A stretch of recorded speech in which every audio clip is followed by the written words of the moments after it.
I want to start today with a little task. It's a small internal experiment, something you can do right now while you're listening. Okay. I want you to just take a second and listen to the voice in your head. Not our voices. No, not us. Your voice. The one that narrates your day, the one that complains about the traffic, maybe the one that's reading the label on your coffee cup right now. The internal monologue, your constant companion. Right. And say you look at that coffee cup and you think to yourself, I need a refill. You can almost hear those words, can't you? I need a refill. Yes, definitely. But here's the real question, and this is the thing I've been obsessing over since I started reading this packet. Let's question. Did you actually think in English? Or, and this is the tricky part, was there maybe a flash of pure meaning, a kind of spark of intent that happened a split second before the English words showed up to describe it? That is the question. Mm-hmm. And it's not just a philosophical parlor game. No. You're asking about the fundamental format of thought itself. Exactly. If we stripped away English, if we stripped away Spanish or Japanese or sign language for that matter, if we took away all external language, what is left running underneath? What's the brain's operating system? It's a huge question. And today, we're going on a deep dive into the hypothesis that claims to have the answer. It's called the language of thought hypothesis. Or, I love this name, mentalese. Mentalese, yes. And before anyone tunes out thinking this is just some abstract philosophy or, linguistic theory, Right, that it's not relevant. we need to be really clear. This is about the architecture of artificial intelligence. It's about how robots navigate the world. And, maybe most importantly, it's about why you are smarter than the most advanced large language models that currently exist. And that's the why should you care, right there. We are essentially trying to reverse engineer our own source code. That's a great way to put it. If we can understand this, we understand how we learn, how we reason, and maybe, just maybe, how to build a machine that can actually do those same things. We are. And we've got a heavy stack of research for today. We're going to be anchoring this whole discussion on a major paper by Quilty Dunn, Porro, and Mandelbaum. Okay. And their argument is that this language of thought idea isn't just some dusty theory from the 1970s.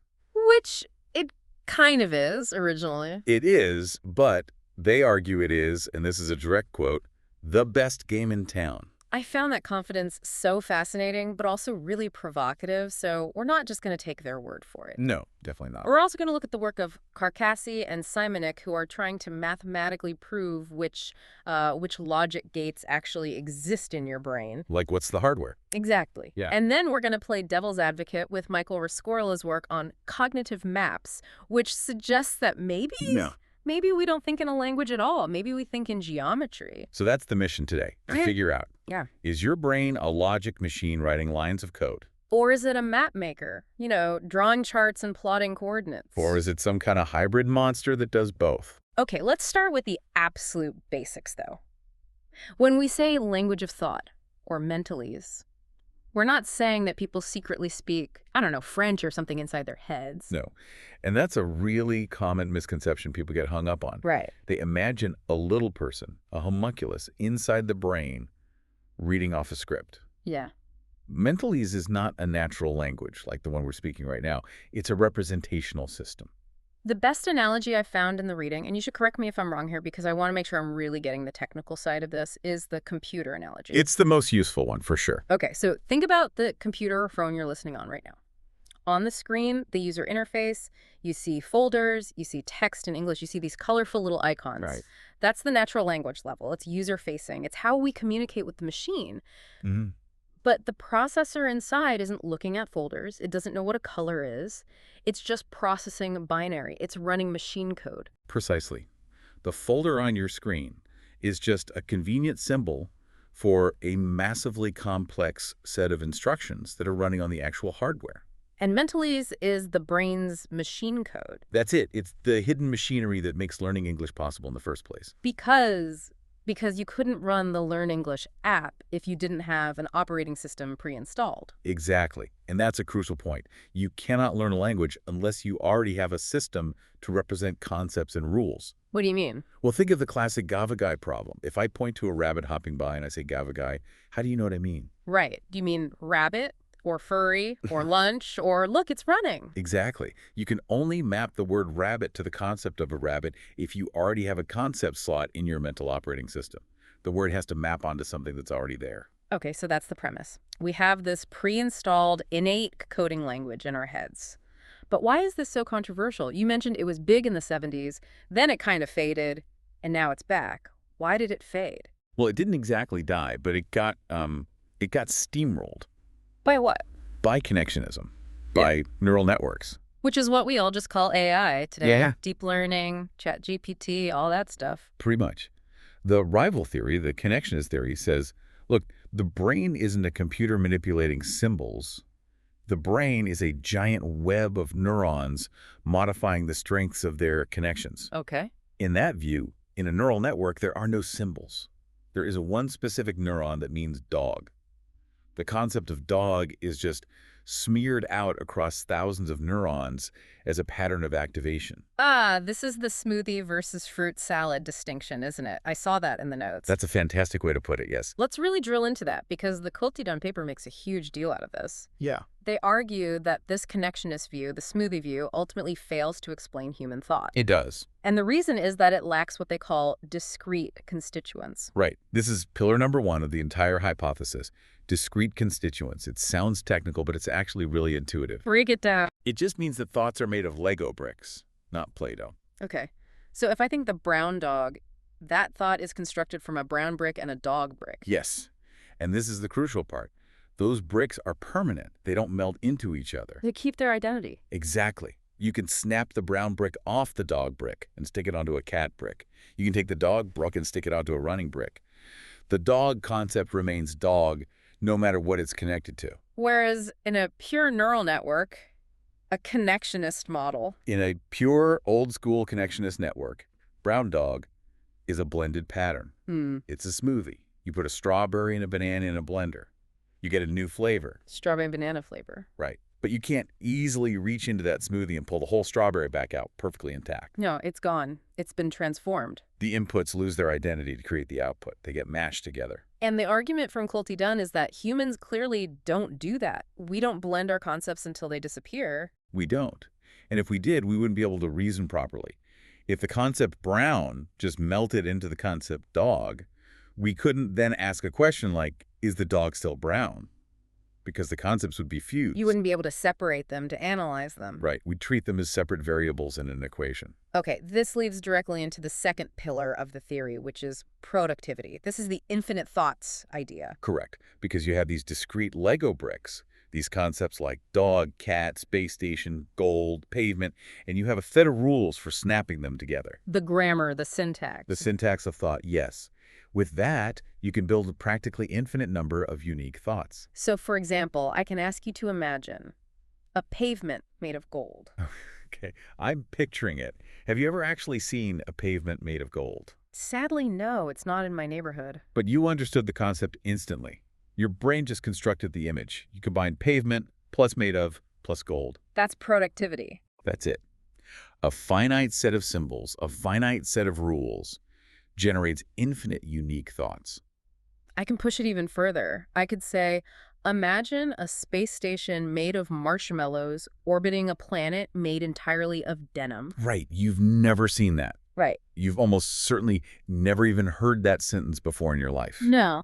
But you can visualize it instantly. Yeah, I have a pretty clear picture, actually. That's because your brain just grabbed the space station brick, the marshmallow brick, the orbit brick, and just snapped them together into a new structure. And I didn't need to be trained on a million images of denim planets to get it. You constructed it on the fly.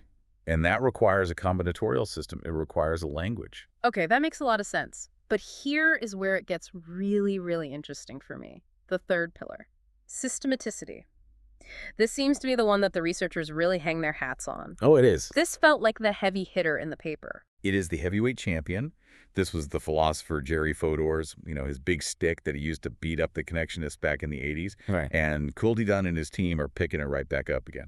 So walk us through systematicity. What is it? It's the argument that our thoughts come in these meaningful clusters. If you have the cognitive hardware to think the thought, John loves Mary, Okay. then you automatically, by necessity, have the hardware to think the thought, Mary loves John. That sounds obvious. Why is that even a scientific argument? It just seems like common sense. It feels obvious to us because we are all native speakers of mentalese. But you have to think about what that simple fact implies about the underlying architecture. Okay. It implies that the roles in the thought, who is the lover, who is the one being loved, are independent of the fillers that occupy those roles. The fillers being John and Mary. Exactly. This is that phrase you highlighted, role filler independence. Right. To a neural network, especially the older associative kinds, John loves Mary is just one pattern, and Mary loves John is a totally different pattern. It doesn't see the relationship between them. Not inherently. It's like a picture of a cat versus a picture of a dog. They're just two different images. Hmm. You have to train the network on both of them separately. Wait, are you serious? If I train a neural net on John loves Mary, it doesn't automatically understand Mary loves John. Not necessarily. Not without massive amounts of data or some very specific architectural tweaks that, frankly, were often designed to mimic this very property. So you have to kind of build the solution in. You do. Yeah. This is known as the binding problem in AI. Neural networks often get very confused about who did what to whom. They might know that John, Mary, and love are all involved in the sentence. But they don't know how they're connected. Right, they might output John Mary loves or love John Mary. They get the ingredients, but they mess up the recipe. They blend the flavors together but forget the order of the ingredients. That's a perfect way to put it. But a human, you cannot be a person who fully understands the sentence John loves Mary, but finds the sentence Mary loves John to be incomprehensible gibberish. That's cognitively impossible. It's impossible. If you have the syntax, you can swap the variables. Because the underlying structure is the same. The logic is identical. We've just swapped the fillers. Exactly. And this strongly suggests that the human brain isn't just associating patterns. It is running a syntax. It has slots. It has a slot for subject, a slot for verb, and a slot for object. And it doesn't care what you put in the slots. It doesn't care. That's why if I say the toaster loves the bathtub, it's semantic nonsense. But my brain processes it just fine. It's a structurally valid thought. Precisely. You understand the proposition even if the content is absurd. Yeah. And that distinction between the structure of the thought and the content of the thought, that is the smoking gun for mental ease. Okay, so we have this operating system. It has Lego blocks, which are the discrete constituents. Right. It allows us to build anything we want, which is productivity. Mm-hmm. And it uses slots and variables, which gives us systematicity. You've got it. But the Quilty-Dunn paper goes even deeper. They list 6 core properties of this mental code. We've touched on a few constituents, role filler, independence, but I want to get into the specific logic gates. Ah, the logical operators.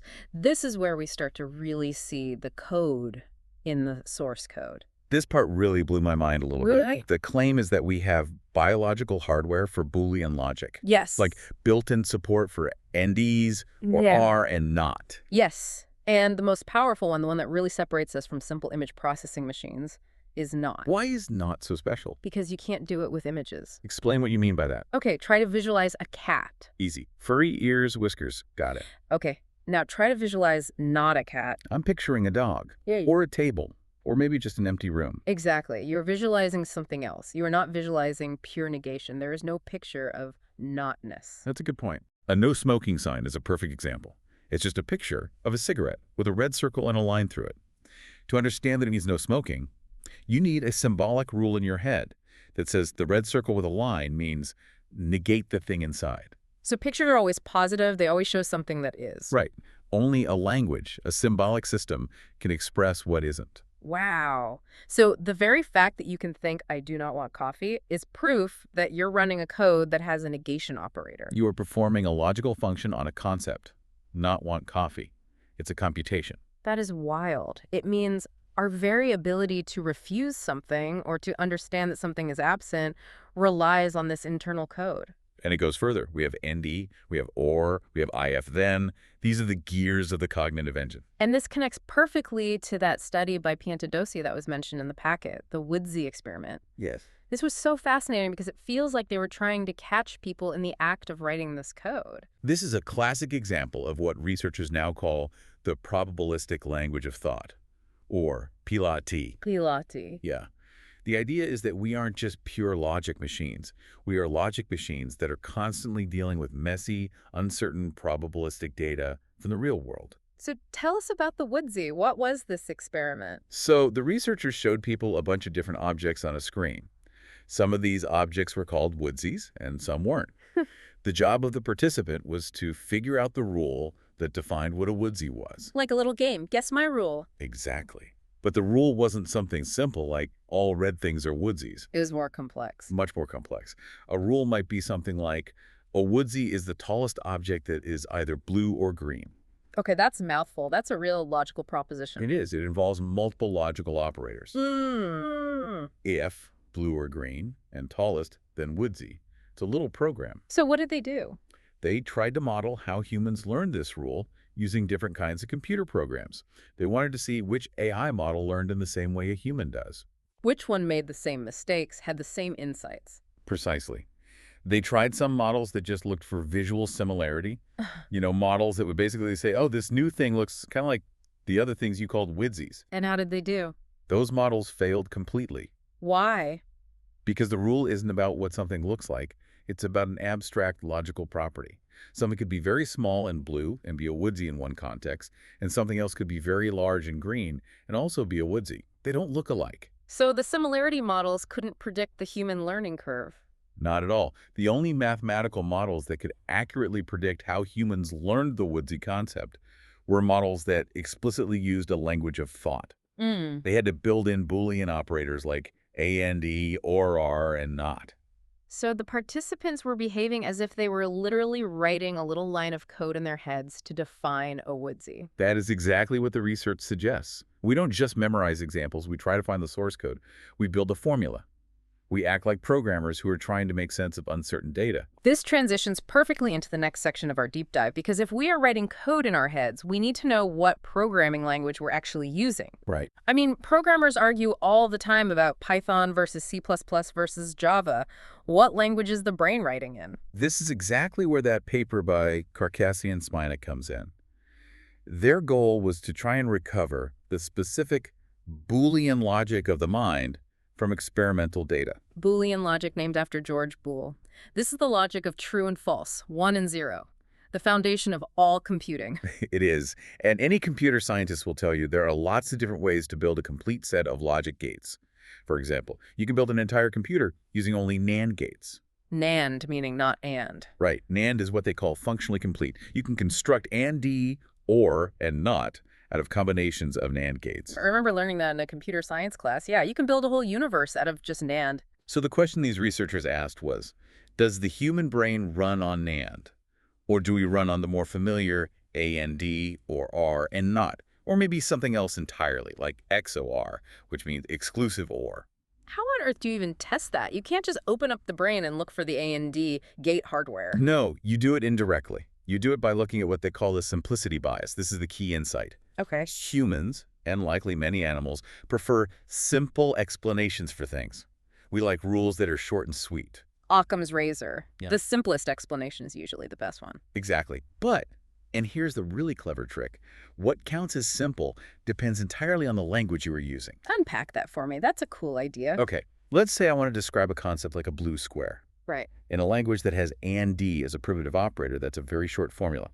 Blue and a square. Simple, easy to learn and remember. Makes sense. 2 words. But now imagine a language that doesn't have and. Imagine your brain only came equipped with or and not. To express the same concept of blue and square, you'd have to use a much more convoluted formula. It's called De Morgan's law. You'd have to think, not blue or not square. Whoa. Okay, that is not simple. That's a headache, just to say. It's a total headache. So the logic is, if the human brain runs on an or not language, then a concept like blue and square should be really hard for us to learn because it requires this long, complex formula in our heads. But if our brains run on an A&D language, it should be super easy. Bingo. So Karkasy and Sminak simulated this whole process. They created these little artificial agents with different built-in mental languages, different sets of primitive operators, and then they watched to see which one learned new categories in a way that best matches the existing data on human learning. And the winner was? The standard set, and or not. The models that aligned best with human behavior were the ones that had these specific operators installed as primitives. So we aren't running on some weird alien logic like NAND. We're running on the classics. It certainly seems that way. The study also found that we have a strong bias for what they call monotonic rules. Monotonic, what does that mean? Roughly speaking, it means rules where more is better or less is better. So a rule like, It's a woodsy if it has more than 3 items, is monotonic. Adding more items, like 4 or 5, keeps it a woodsy. Okay, that feels intuitive. A non-monotonic rule would be something like, it's a woodsy if it has exactly 3 items, but not if it has 4. Ah, so that break in the pattern where adding more suddenly makes it false is harder for us to process. Much harder for us to learn. We seem to prefer these smooth, linear, logical rules. But the big takeaway from all this is that we are, in a sense, hackers. We look at the world, we see a bunch of messy data, and we try to write the shortest, cleanest possible line of code using AND or R and not to explain it all.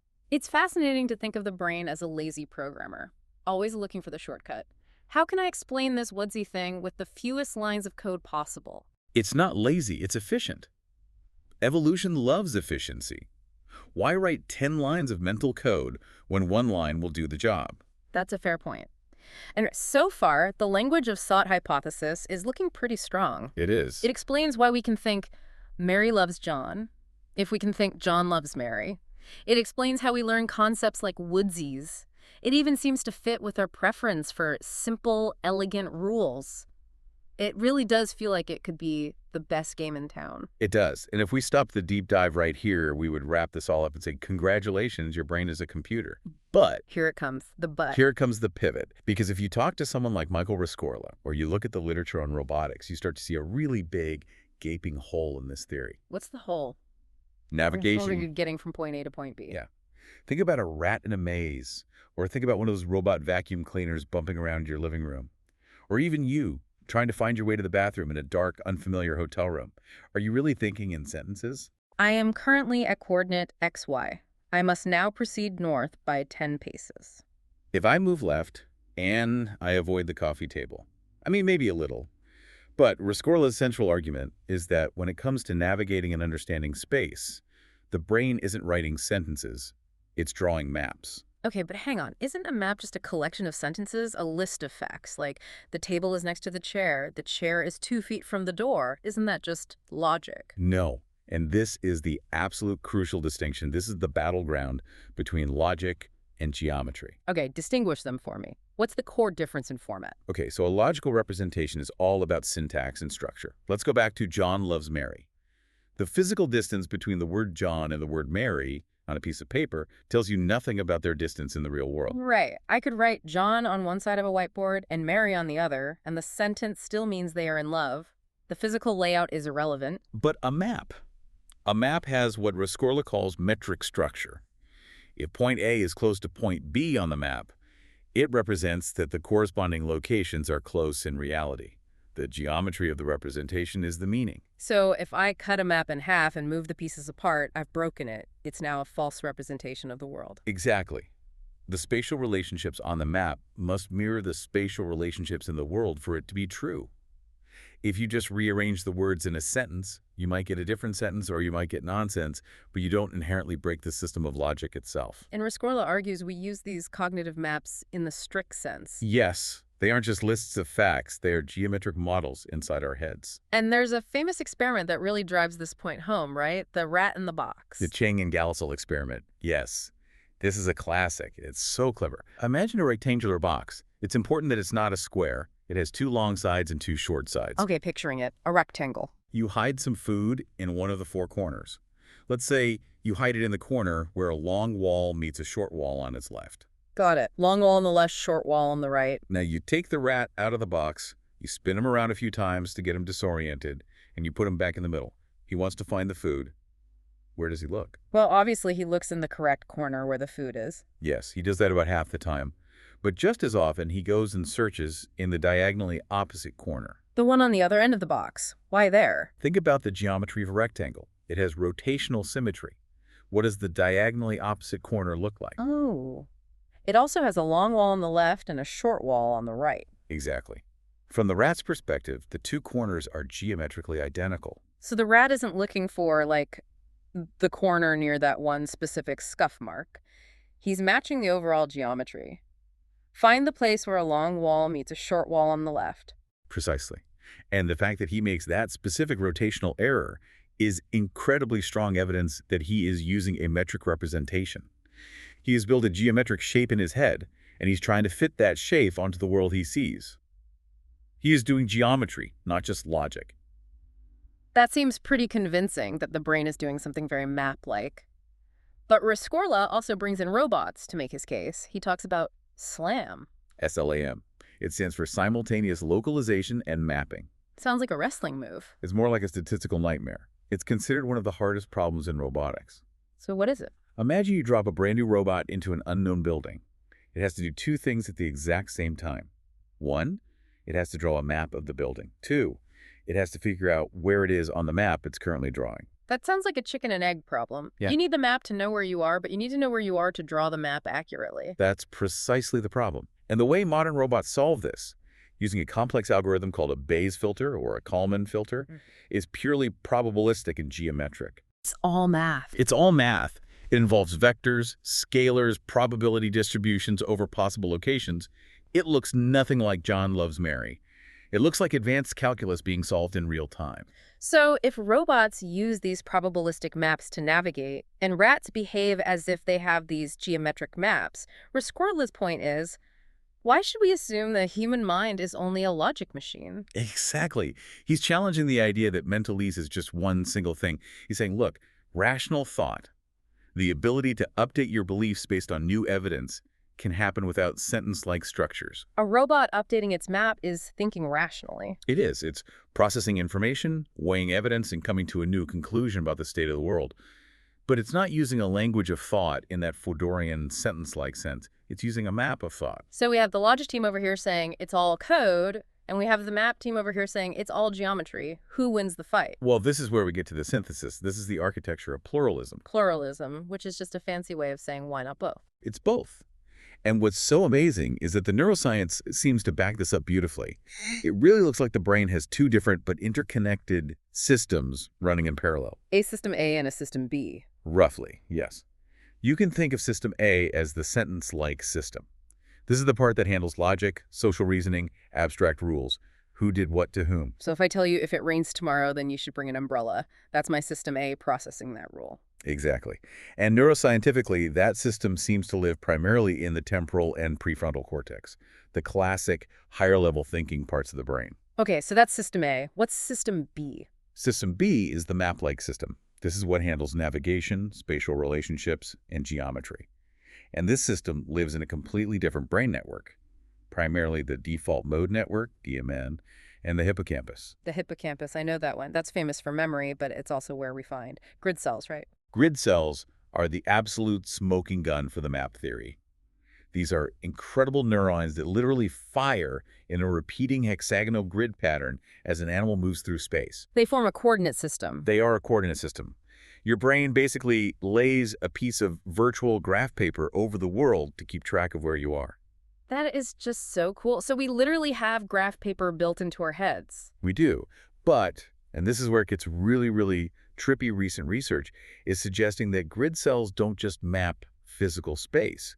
They might also map abstract conceptual space. Conceptual space. What on earth does that mean? Okay, imagine creating a space for the concept of birds. Okay. On one axis, you have neck length. On another axis, you have beak size.